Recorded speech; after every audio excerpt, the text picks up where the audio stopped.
এখন বাজে ভোর 4:48।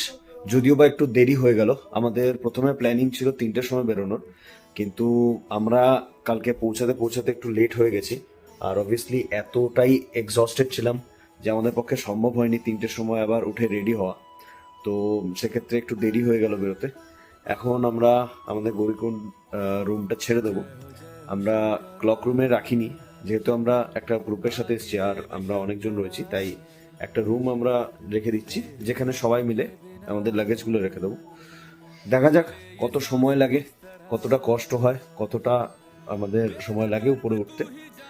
দেখা যাক, বাকিটা সবই বাবাই ভরসা। তো আমরা দুজন এখন হাঁটতে হাঁটতে অনেকটা এগিয়ে এসেছি, স্টার্টিং পয়েন্ট অব্দি সবে এলাম। তো আমরা এখন আমাদের হোটেল থেকে প্রায় 1 থেকে 1.5 কিলোমিটার চলে এসেছি। এখান থেকে অ্যাকচুয়ালি স্টার্টিং, যারা ঘোড়া নিতে চাও এখান থেকে নিতে হবে।